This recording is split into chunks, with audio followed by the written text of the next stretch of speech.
Doing it. We're up and running. We're here. It's Friday. And the Celtics have the Mavs today. Kyrie back, actually going to play. I kind of forgot that he never plays against his former teams. And I was on Twitter this morning, and I guess he is going to play. But everybody was making a huge deal about, oh, yeah, Kyrie's actually going to play in this game. Like, he's healthy. Twitter friend Frosty Bias had put up a poll. It was like, will he play? It was like 70% now. Everyone was like, there's not a chance this guy. Is he going to bring the Sage again? I hope so. It's been a Whatever minute. he did in the playoffs. Has Kyrie beaten the Celtics since he stopped unlucky? No, I Yes. don't believe so. I don't think so. That's a fake thing. Like the Celtics lost Game 5 after that, and then they lost on Christmas, or not on Christmas. But after that series, After that series, I think they still lost like whatever like the first meeting was the following season. But then after that, they just Against the started Nets? I'm telling you right now, yes. I'm pretty sure it was like Udoka's first time as coach.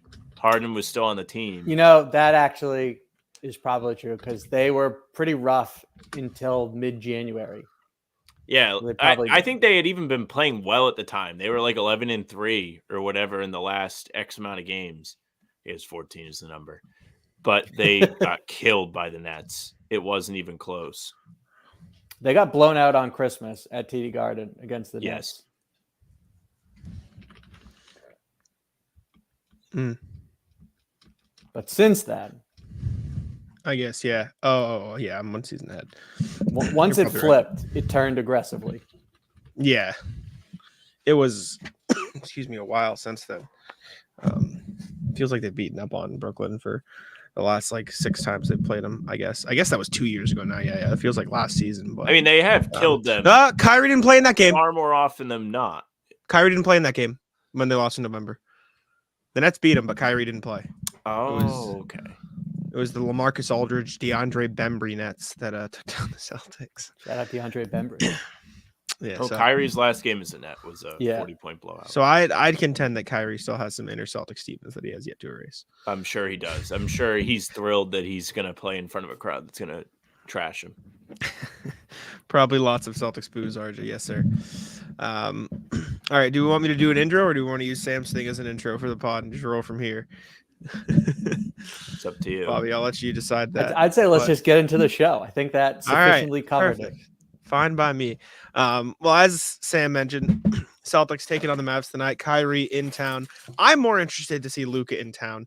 I think he always turns up against the Celtics when he plays them. I'd be curious to see what his averages are against the Celtics because I know there were a couple seasons in a row there where he hit a buzzer beater against Boston. So I know he tends to play super well. Let me see. Luka Doncic stats against Celtics. Averaging 29, 8.5, and 7.2 on. I guess he doesn't shoot the ball super well, but that's mostly because the last time they played him, they played him pretty well. But this is going to be Luka's second game against the Celtics this season. Put up 33, 18, and 13 last time, but it didn't matter. So It was kind of like a fake 33 because the game was over by the time he actually started to put the ball in the basket. They were killing Dallas. They through played the him first well. 3 quarters. So Yeah. I think it highlights the growth of this Celtics team defensively, and in particular, Jaylen Brown. Because if you remember the last time Luka was at TD Garden, really their best option, and it wasn't even close, was Jason Tatum. And because Tatum had the ankle sprain, that they tried to avoid putting him on him. And Doncic in the first quarter was cooking everyone. He went through Sam Hauser a couple times. And so finally they said, all right, let's put Tatum on him. They did it for a few possessions. Tatum silenced him, but it wasn't something they stuck with because of the injury and how much Tatum has to do offensively. They go to Dallas earlier this season, and Jaylen Brown was outstanding against him. And then relentlessly, they hunted him at the other end. So I think it just shows, in particular, the development of Jaylen Brown that stems from him being more locked in defensively this season. So it'll be interesting to see if it replicates itself again tonight or how the Celtics choose to attack Doncic. Yeah, it definitely was like a big Jalen going right at Luca on both ends of the floor game the last time. I mean, there was the clip where he dropped him and then made the shot. Then the very next possession, he scored on him again for an and one. It was complete bullying of Luca from Jalen. And then the last time Dallas was here, gave us one of the great moments from last season where I want to say Tatum pinned Luca off the backboard and then it led to a Jalen three and it lit the garden on fire. So they've played much better against the Dallas Mavericks over the last few seasons compared to how it used to be. I mean, Luca used to make the dagger shot every single time. There were back-to-back games. I think he made it in Dallas and it was devastating to watch. But going into this one, you have the added wrinkle of like, hey, all of a sudden everybody's like Tatum's the MVP. And then you have people that are also pushing for, hey, Luka should be MVP because he hasn't won yet. And he still puts up these crazy numbers, even though his team is battling in the middle of the West. He should be the MVP. So you're going to have a big MVP discourse around this game, whether I like it or not. Shocker, Sam doesn't like it. Neither one is going to win, so it does not matter. I will say, I think saying Luka hasn't won yet is kind of like the whole reason people are mad why Tatum isn't being considered. So I don't think saying that is necessarily fair. I think it's fair to say his team's not as good as Tatum, Jokic, and Shea, but that's true. Tatum has one-way player. A monster season. That's why for Doncic to win MVP, in my estimation, the Mavs have to be the top seed in the West at a minimum. I think that's fair. That's a fair starting point. Mm-hmm. But yeah, the Celtics have played the Mavericks well the last few games. They lost to the Mavs 4 in a row, 2 seasons straight, no wins against Dallas in the 2021 KG day. 2020, 2021, and 21. Dinwiddie beat him at the end. Yeah, and now they've won 2 in a row. And if they win tonight, they'll have swept the Mavericks 2 years in a row straight. Question in the chat. Is the first game where the Mavs have had their bigs healthy. Derek Lively played last time out. So he was there for that game. They added Daniel Gafford at the deadline, though. That was a new nice faces. Gafford and PJ Washington now there in Dallas. Timo very confident heading into the game tonight. I'm curious to see, on the last pod, Sam and I talked about how Celtics have been experimenting lately, and we said that this could be a good chance for, I think, Sam, you said Drew posting up, but just attacking the guards in general. I think it's a good opportunity for them to sort of explore that. Really, to try and go at Kyrie would be an interesting experimentation thing. And it's not because it's Kyrie, it's because he's an undersized guard that doesn't necessarily play a ton of defense. Undersized at 6'3" is kind of crazy, but still, he's not one of those guards that you can trust if you're Dallas to switch on to somebody even like Drew Holiday. You could literally run post-up actions for Drew Holiday and probably get 2 or 3 baskets in a row before Dallas makes a switch, unless they're just completely ready for it. Like Kyrie probably is not going to stop him. He's not strong enough. And that's something you can use going forward when you're matched up against a New York with Jalen Brunson, who's very great on the offensive end. He's definitely stronger than Kyrie too, but he's somebody you could target on defense for sure. You saw Jalen do it when they were at Madison Square Garden. Then you're going to have Milwaukee with Dame. Like, you can bully him too. He's a bum on defense. All of a sudden he's crying about being in Milwaukee. And he's like, I don't like it here. All I do is watch boxing. And I wish we were more like the Celtics. So I'm very interested to see how they can take whatever they do against Kyrie tonight. That is the big thing I want to watch for. Yeah, I think Kyrie is the primary target defensively for the reasons you laid out there, Sam, and it's not because of the Celtics' history with him or how the fans here feel about Kyrie. And then Doncic is another target to go after, and the same applies to PJ Washington as a one-on-one on-ball defender. So there's plenty of options for the Celtics to choose from. I'm also curious to see how they incorporate Drew Holiday, as you said, because another tool they have is using him as the screener, and then you get it to him on the short roll. And I think you can pick this Dallas defense apart that way. 100%. I think they're trending in the right direction in terms of adding pieces that can help their defense. Like, obviously extending Josh Green, Derek Lively, Daniel Gafford are all defenders who are capable of raising their ceiling on that end, but it just isn't going to come together. And Luka's been better on defense this season. Like, credit, he is putting in a much better effort, and he is getting out there and staying active. It's just he's not quick or athletic enough to fully be a dependable guy in the perimeter, and that's always going to be a problem. But credit to him. I mean, he's definitely gotten in better shape the last couple of years, and he is playing a lot better defense. So shout out to Luka for that. But In addition to that, some news lately. Muscala got picked up by the Thunder, so Mike Muscala is no longer a Celtics option, but Celtics still have that 15th roster spot looming. A couple guys have gotten bought out. Marcus Morris, not allowed to sign with the Celtics, made too much money over the MLE, and so he is ineligible to sign with Boston. However, a couple guys, I would say the top two targets that a lot of people are, I don't want to say hoping for, but maybe eyeing, saying, hey, maybe, possible, what's up? Patty Mills, Otto Porter Jr. I think those have come to fruition as two of the top guys. One, perhaps maybe for that championship experience, both, I guess, for the championship experience in Patty Mills and Otto Porter Jr. One plays more of a maybe could be break glass in case of emergency. Sam Hauser goes down, Otto Porter role. The other, I would say, is pretty solidified as purely veteran leadership off the bench. I don't think there's a real pathway for Patty Mills minutes in this rotation. However, I like both of them. I think both are pretty good vibes. I'm a big Patty Mills fan, so I maybe lean towards that. But Bobby, thoughts on those two guys as buyout options? Option number one remains Blake Griffin for the vibes. Option number two, I've tweeted about it ad nauseum. It's Otto Porter Jr., at least for me, in my opinion. And look, he was a contributor to that Warriors title team. He's a high IQ player. He's a well-respected veteran. So I think from having a player coach type of addition can help break glass in case of emergency, because you're not really anticipating. You hope that whoever you bring in off the buyout market or however you fill that final roster vacancy, if you do so, doesn't see the court in the playoffs unless you're emptying the bench at the end of a win. So you don't really want to see Otto Porter out there. But as a wing who can hold up at both ends of the floor, he hasn't played much the last 2 years because of injuries, but there's at least reasons to believe that his IQ alone can allow him to survive whatever minutes he'd be forced to in a situation like that. But again, this is more about what you can add and how you can help the guys that are in your rotation. So I think Otto Porter Jr., from that regard, I'd slot him over Patty Mills. I think Otto Porter is a really fun option. He is not the player from 2 years ago, which sucks. And if he was, he probably wouldn't be bouncing around from team to team. He actually made a big difference in the finals against the Celtics. I believe it was him that they inserted into the starting lineup after game 3. And then all of a sudden they had like a whole new defense. The Celtics really didn't know what to do, and it really didn't go well from them from that point on. Patty Mills would be fine. I mean, when we talk about this last roster spot, we do often mention the vibes or whatever they bring that isn't basketball skill. How valuable is that going to be compared to anybody else you put in that spot? And Patty Mills is somebody that was a part of the Spurs teams that were going up against the LeBron-led Heat 10 years ago, which is crazy to say.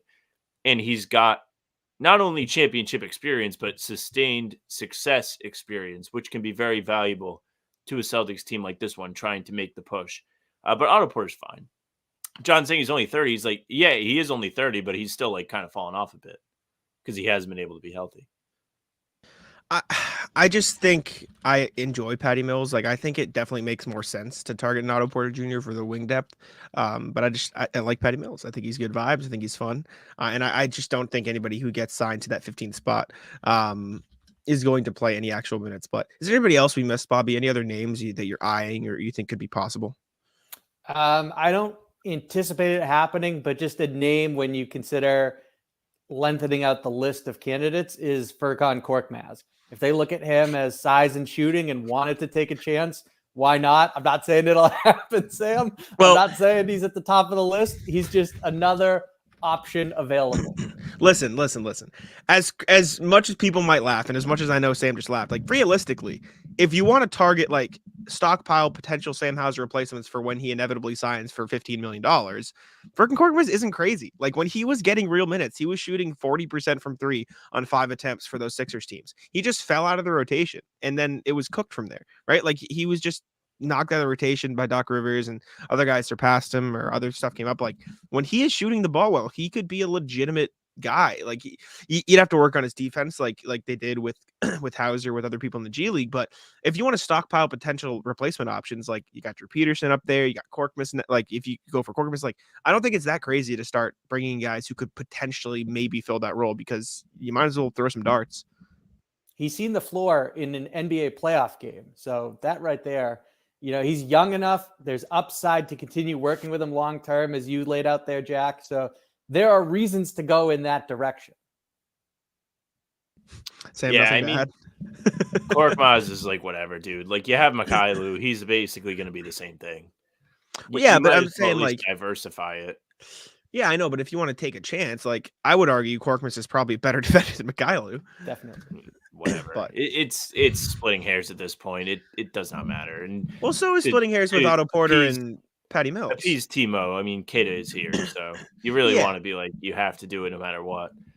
I really just don't think somebody that had a trade request for 3 seasons that was not honored is really going to give you that much. Like, there's a reason no team with him at all. The wildest trade request. Sorry for talking over. I'll put it this way. I think Furkan Korkmaz would be a more effective piece by the start of next season than either Otto Porter Jr. and Patty Mills. Definitely. Like, and I'm not saying either of them fine. are going to. I'm not going to say either of them are going to be on the roster, but you might as well get somebody in who you could potentially like moving forward, right? And we're splitting hairs here. Also, for what it's worth, Timo, I would argue Otto Porter is more cooked than Patty Mills. They're all right. cooked. It's just a positional thing. They're all cooked. But if you're going to sign someone cooked for that 15th spot, you might as well someone who has at least a glimmer of hope that could potentially be in your team for the next few seasons. And maybe that's kind of over that though. But like every year, it's always like, who can they bring in that's gonna like stick with the roster? And it very rarely seems to stick. Like Hauser's a good example of it sticking. He was great, but you have to keep trying. You already have tried. You brought in Katie, you brought in Drew Peterson. How many more of these guys can you bring in for them just to sit there and hang out? With the new CBA, it's a cycle. It's not like it's feeding. Like you got to keep going.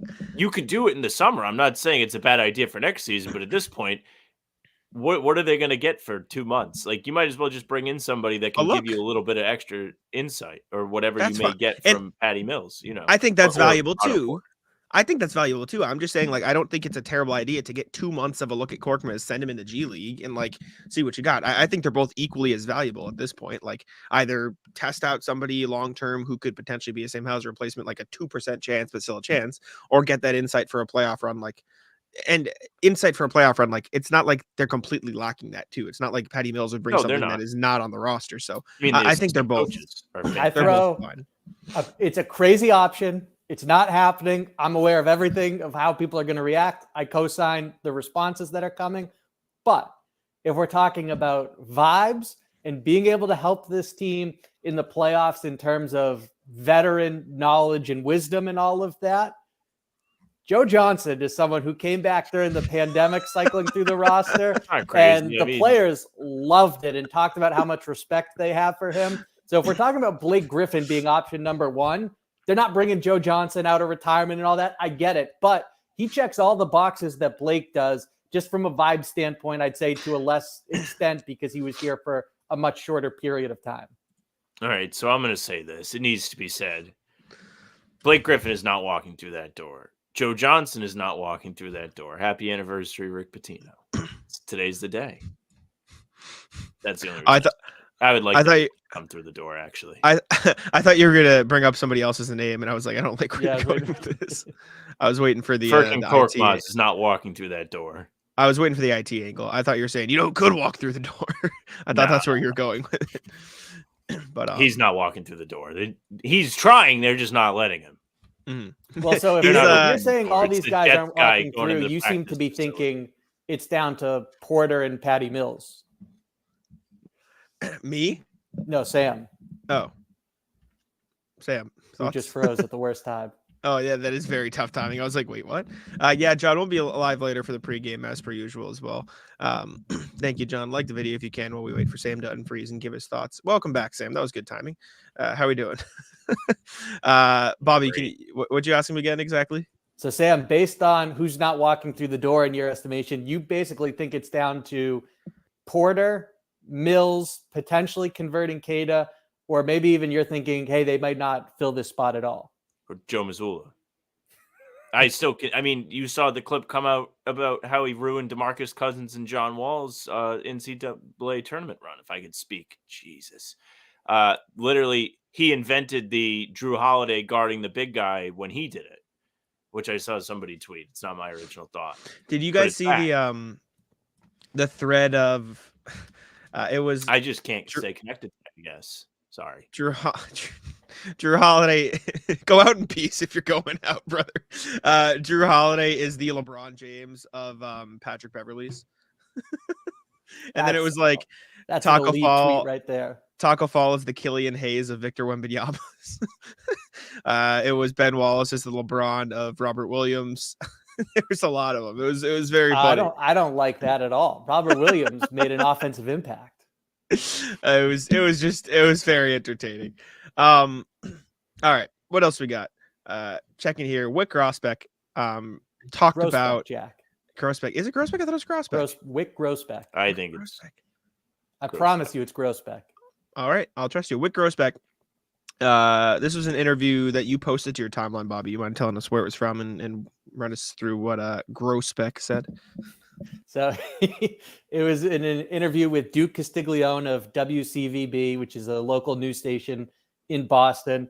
And it was very interesting to hear him say that he went in after the season ended in disappointing fashion. And there was another year of inconsistency where under Ime, they went from being on the outside looking in at the play-in tournament in mid-January to engineering the most impressive in-season turnaround in NBA history. They get within 2 wins of a title, but they lose. And then they start off against Miami down 0-3. And that was after some really disappointing losses on their home floor in the previous 2 series. And so Wick said, look, it's just, I'm tired of the inconsistencies and this team running hot and cold, and we're not bringing this back. That was my mandate to Joe Mazzulla and Brad Stevens. We're not running it back. And so he was like, look, I didn't know that Brad's plan was going to be get Porzingis, or that Milwaukee would end up with Damian Lillard and part with Drew Holiday, and we'd have a chance to get him. That's, in his words, the genius of Brad Stevens. But ultimately, it is interesting that Wick decided this iteration of the Celtics has run its course. Yeah, I mean, watching it sure felt like that. Just watching him come up short at home, trying to come up with a different word than one I was going to say. Just terrible at home in the playoffs last year. It was god awful. I hated it. Every minute of it. It was terrible. I was excited. It was supposed to be the most wonderful time of the year. It was not.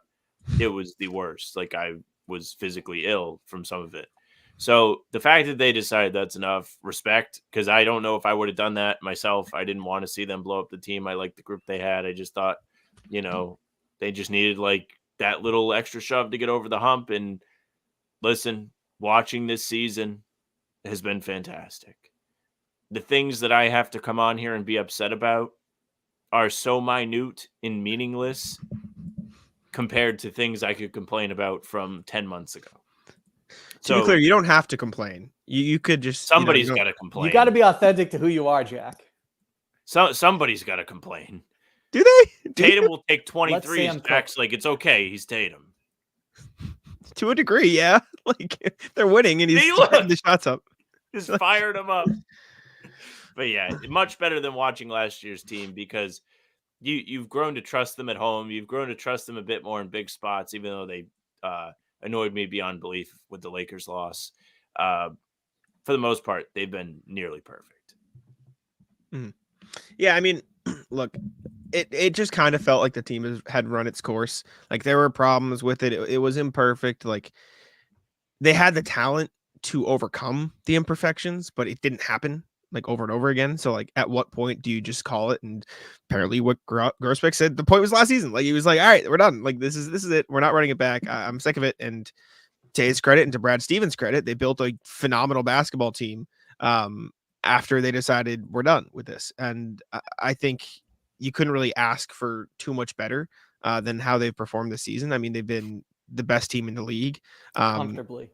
Yeah, by a wide margin. And I'm not even in the tab. And I heard Sam laugh and he's dying to say win every game. No, I'm laughing because of something John said. Oh, okay. But they've been great. And it's great to see. Porzingis was a perfect fit. We were talking about it in the offseason. He's been phenomenal, completely changed the way they play offense. Drew Holiday has effectively replaced Marcus Smart's production and then some, especially with his shooting, which is like, I mean, over the summer, we were like, he's basically Marcus Smart with a 3-point shot, which is everything everybody want Marcus Smart to be. And so I've been pleased. I think it was the right decision. And credit to Wick and credit to Brad Stevens for seeing, okay, we love these guys, but it's time. And then cutting it down. Yeah, I'm going to stomp all over my article about this right now, but there's just so many factors here where one, I think timing. Kristaps Porzingis, we just spoke with Drew Holiday about this today at Shoot Around, that he said he came to the Celtics at the right time in his career. And we saw how it went for him with Luka Doncic and after his injury in New York. So there's a maturation here that reflects that we've also seen from the Jays as they come into their primes right now, where they're able to maximize having the most talented top six in the NBA that Brad Stevens has been able to assemble here. And that allows you to sacrifice that. This is a lot different than when Gordon Hayward and Kyrie came back, and it's everyone with these different agendas for how they want to go about winning, right? Sorry, Sam. And so, I mean, you have a group that is accomplished individually and signed sizable contracts. So there's just a litany of factors here in terms of, as well, the growth from a basketball IQ standpoint for being able to stay ahead of teams, to counter runs quickly, to avoid an opponent like Miami mucking up the game, and all of a sudden the gap in talent gets erased. And so there's just a million factors here. And one of the things that we've not been able to see yet, but we will in the playoffs when these games look differently, it's a different beast. We all understand that. The driving force in getting Kristaps Porzingis was his ability to punish switches, but he also spaces the floor. And I think that's really going to be valuable come crunch time of these playoff games, especially as you advance, provided the Celtics go on a lengthy run as we all anticipate. And so that ability and the different options they have that they didn't have a year ago, combined with being a more emotionally stable team, I would say. And I think that's another difference, with all due respect to how Drew Holiday and Marcus Smart play the game. I think that all of these ingredients are serving the Celtics well now, but even some of the stuff that we haven't seen yet that we'll have to wait until the playoffs will really come in handy. Yeah, I think it's a great point about Porzingis being a factor in crunch time too. That's the thing I was most excited about as we started to dissect the move in the summer, when it was like, wow, he's really, really good playing out of the post. And we've seen them abuse that this year. Anytime he gets a switch, like you mentioned, it's like, all right, time for him to play Nerf ball as little Jimmy tries to guard him, whoever it may be. And he has they have no answer for his length. He is just so tall. He's able to shoot over everybody. He's able to jump over. He doesn't even have to jump. Sorry. And he's able to punish them in switches from the 3-point line. He is that tall where he can just be the pop man in the pick and pop. And if the 7-footer is not still on him, he can shoot the ball, and he can shoot the ball without even being contested because he's 7'4". And there is nothing they can do about it. And on top of all of that, his clutch numbers this year, paired with Derek White's, have been beyond fantastic. He is so reliable in the clutch. He's efficient. I think it's still 12 of 19 or whatever. I think it's better than that last we checked. But he has made all the big shots. Derek White has made all the big shots. And that was a huge knock on the Celtics last year. Anytime they were in a close game, I was like, well, this is chalked. I have no faith in them, because they consistently would let games slip through their fingers and end up losing. Now they are, 46-12, 45-12 for a reason. It's because they have finished off those games for the most part. The only glaring issue being Denver. When they lost that game, they just couldn't get a basket in the last 5 minutes. Good process, just didn't get the results. Correct. And it sucked. The Charlotte game where they blew an 11-point lead with like 2 minutes to play because they couldn't score or get a stop kind of sucked. But besides those two examples, I can't think of any other like really, really bad losses in the clutch time. Last year, I probably could have pulled like at least 6. For sure. And in case you're wondering for the numbers, I pulled Kristaps Porzingis in clutch, 14 of 20, 4 of 9, 15 of 15 from the line. Derek White, 14 of 25, 10 of 20, 10 of 10 from the line. So pretty good. Both pretty good in those spots. 0 turnovers for D White, only 1 for Porzingis. So both have been pretty great when it comes down to it in clutch time. It's been great to see. It's been great to see them turn it around. It feels like they've matured this year. It feels like the team is a lot more focused, and the mentality is just in the right place. Next thing, Xavier Tillman spoke about the Jays recently. He was on, I think it's called Gil's Arena, right? Gilbert Arenas' podcast. It always trips me up because Everybody's favorite podcast. it's great. It's One of those phenomenal work. pods where it's like, why does everybody have to have a microphone if they played basketball? I think he said something. I'm sorry to derail this. I think he said something on Twitter today, and I saw somebody being like, I literally hate this. Like, why does he talk? And I forget exactly what it was about. I'm gonna try and find it while I got you. He said something absolutely ridiculous and offensive and inflammatory where he said that they changed the rules to soften them up so that international players could come in and have success. So soon. Somebody in our comments was saying something like that. I think I banned them. Not for that reason. Sometimes it's not our turn to talk, Gilbert. Yeah, that's not great. But he did have Xavier Tillman, new Celtic, on the pod recently, who talked about the Jays, about Tatum and Brown. I'm pulling this from Bobby's article, which you can find at si.com/Celtics. So shout out to Bob. He said each day they kind of know what's needed of them. This is about Tatum and Brown. I don't feel like they're ever searching. I don't ever see them like not being efficient. Everything they do is efficient. There's not a lot of wasted energy between them at all in terms of their production level. That's why I say when it really requires us to give it all our effort, we take it to another level. When more is required, I bet they can do some crazy stuff. Also talked about the Tatum MVP stuff. Said, I thought at first he was just a scorer until I realized his defensive passing and rebounding ability. He definitely needs to be in the conversation, not to mention we're number one in the league, effectively saying we're winning. He deserves to be there.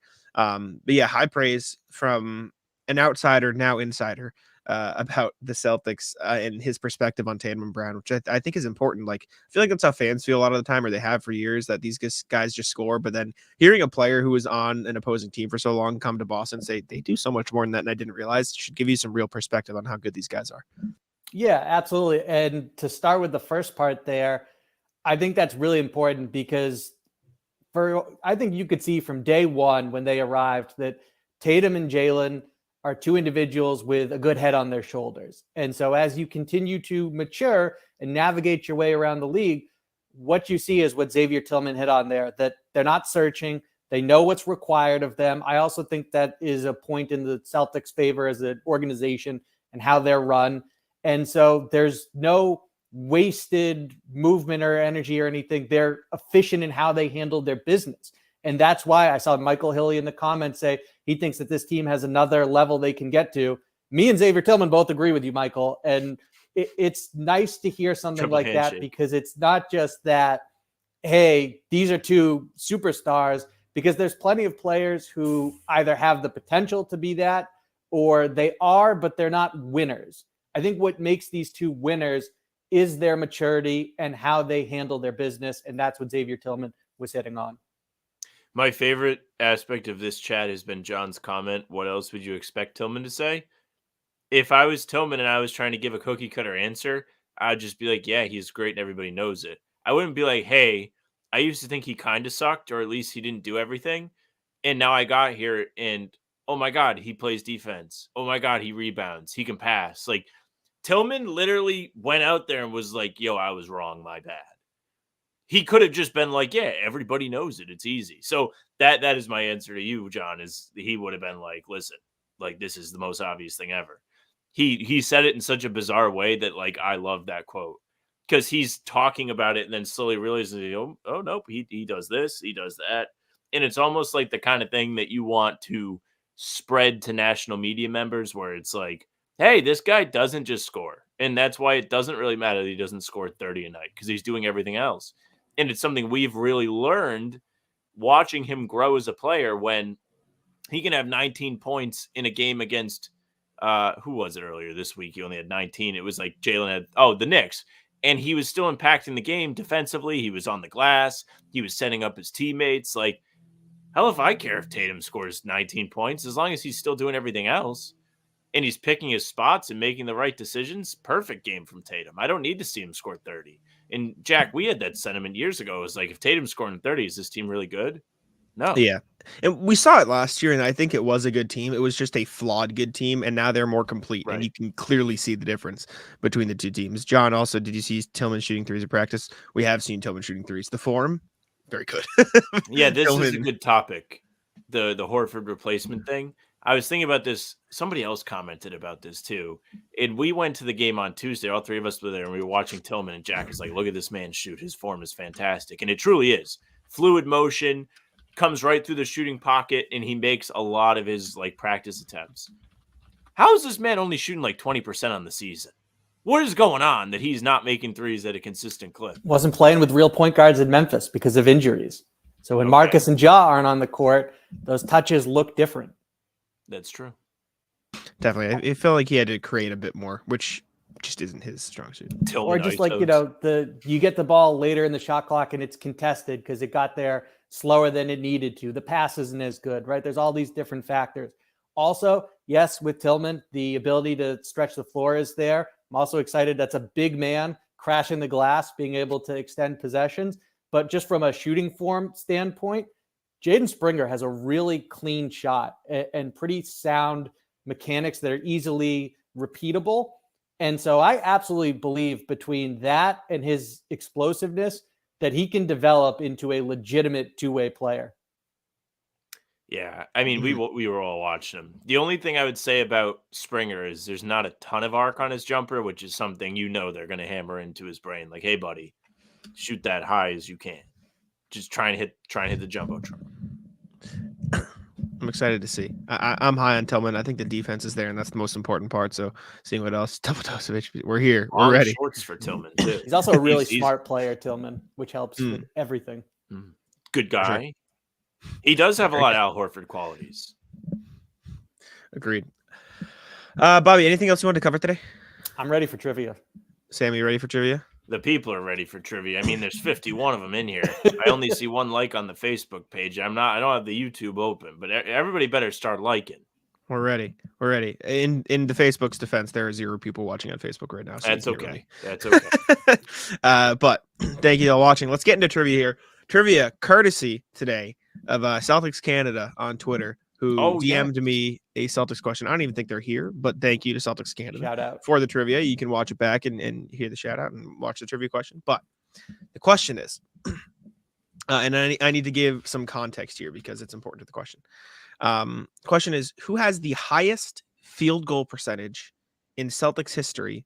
Minimum 4,000 field goal attempts. Now, the context I need to give here is what 4,000 field goal attempts looks like. So I'm just going to look at a player and tell you how many field goal attempts they've had in Celtics history. Like Pritchard right now is only at 900, and he's played for that many seasons in that role. Okay. Meanwhile, a guy like, I'm trying to think of somebody who probably wouldn't be on the list, but I could use as an example.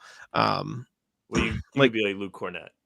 Definitely would be on the list for percentage, but has not taken enough. I know, but I want to give you guys somebody who has taken around that many attempts. You know what I'm saying? So you like understand that context. Like Marcus Smart, definitely not going to be on the list, but Marcus Smart spent 9 years in Boston, and he attempted 5,500 field goals attempted. Okay. So like that's sort of the context we're getting here.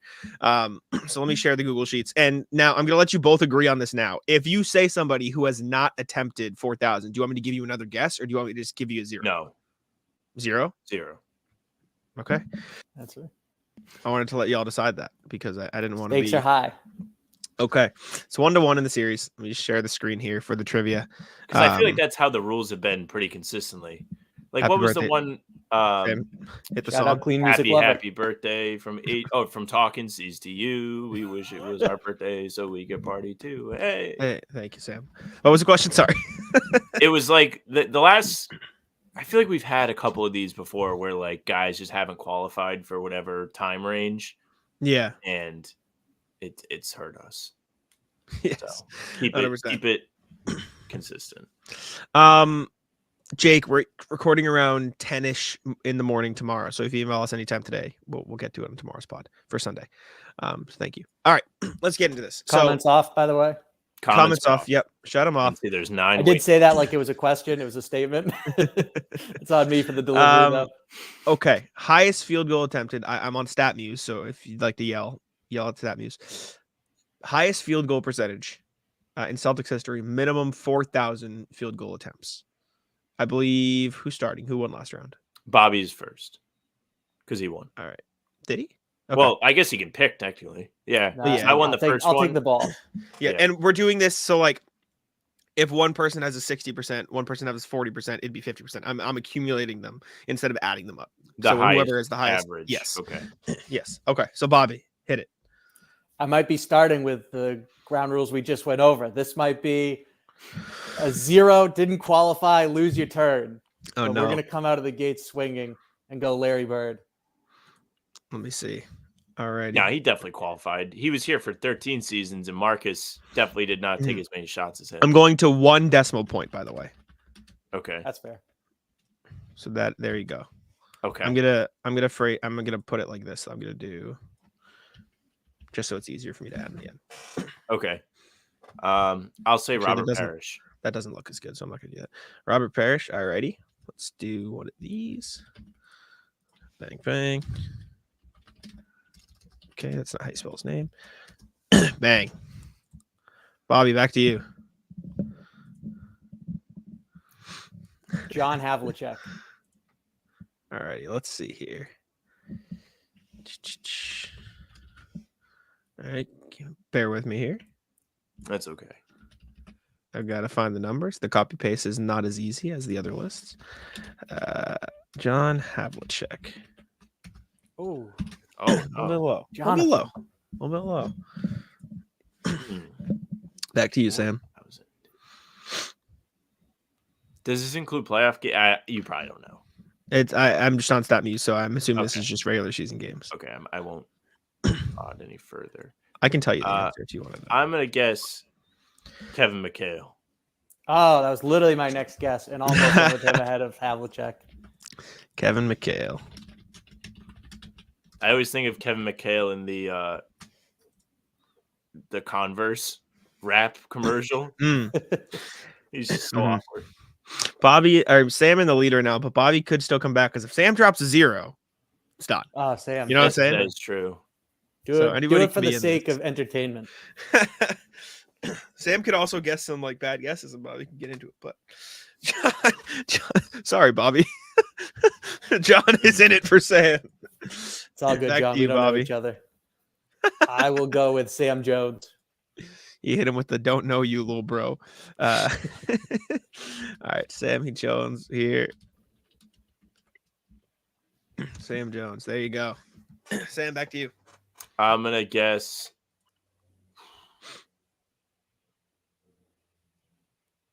Dave Cowens. It's a good Dave Cowens. Right here. I gotta go to the tab. My computer's taking its sweet time. I was kind of Dave nervous. I Cowens. missed the mark on that. I thought it might have been Dave 0. Cowens. Dave Cowens. All right, Bobby. 2 more here. Love you too, Bobby. Oh, thank you, John. Right back at you. I agree, RJ. I'm not gonna say your comment because I don't want to give any clues, but I agree.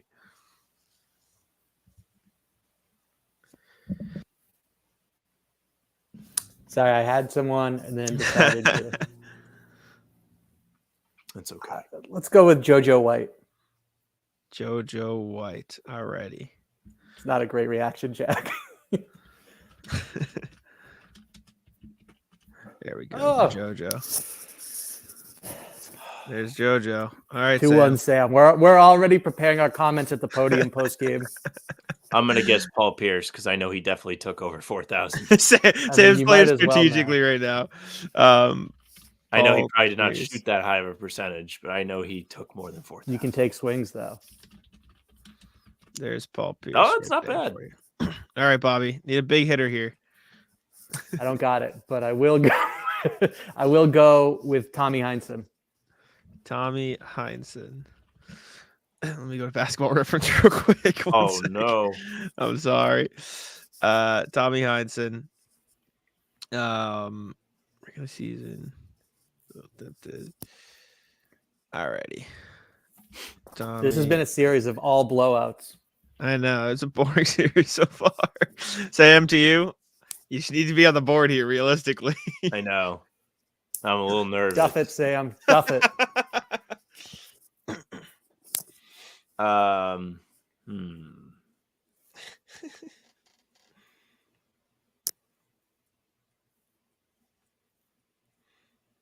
gonna guess Marcus Smart.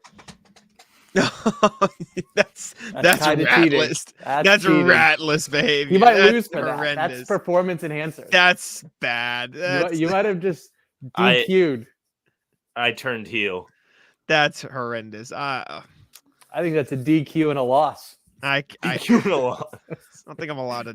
I don't think I get DQ, but that is The crowd boos. Is my reprehensible hand is raised. behavior. I feel like I shouldn't allow that. I literally gave you the example specifically so you wouldn't use it, and then you use it. That seems ratless, baby. I might make you guess again. I don't think I can allow you to do that. That's cheating. That is just straight cheating. You at least have to name someone who should. Come on, like I named 2 players as examples. You can name one that's not one of those players.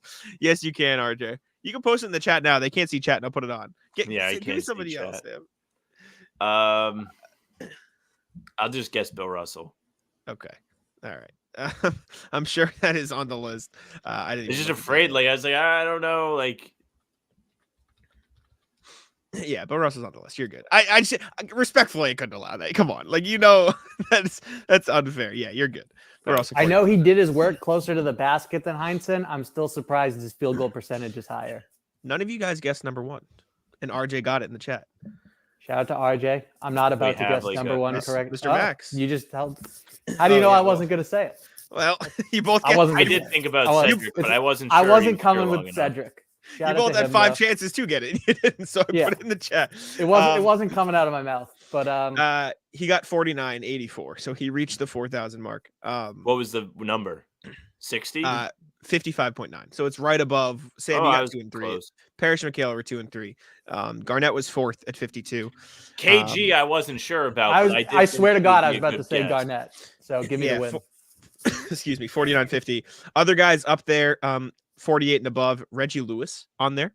Oh, Wasn't sure about the number. Danny Ainge up there. praying mantis, Reggie Lewis. He was another one. Don I Nelson considered Ainge. Did up not there. consider Nelson. Not considered Don Nelson. Bailey Howell up there. And then right in there, from the 47 to 46 range, Jaylen Brown, Rajon Rondo, Ray Allen, Jason Tatum all would have gotten you pretty good points there. I I considered thought Tatum all was of there, them. but I wasn't positive.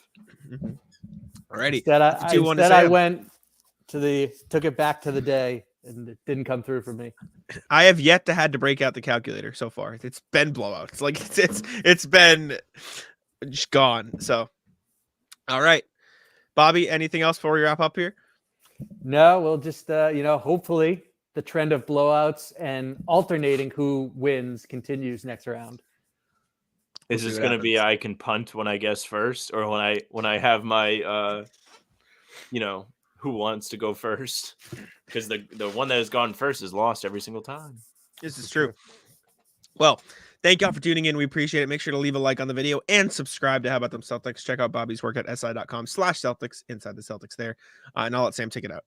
Yeah, thank you very much for tuning in. Make sure you subscribe to our YouTube channel. Hit the notification bell so you don't miss any of these live streams or daily videos or full pods, whatever we're doing. It'll be there right to your notifications so you don't miss it. Again, make sure you give Bobby a follow on Twitter at Bobby Kravitsky. All of his work is featured on Inside the Celtics for SI Media, and he is on the beat. So he's a great source to follow for all of your Celtics updates. You can also find us on Spotify and Apple. Our full pods and game recaps will be there for you every time they're uploaded, audio only. So leave a 5-star review, please. You can also reach out to us via email. The email is hbtcpod@gmail.com. As Jake asked in the chat, we do take your emails every single pod. We'll read them. And if you want to get them in, we're recording tomorrow morning. So you have all afternoon to get your thoughts together. You can also find us on socials at How About Them C's, Twitter, Instagram, TikTok. Facebook is just the name of the podcast. All streams are there, whether it's these or the 30-minute pregame streams. They will be right there. Also on YouTube and Twitter. Jack's Twitter's at Jack's NBA. Mine's at Sam LaFrance NBA. That's it for us. Bye.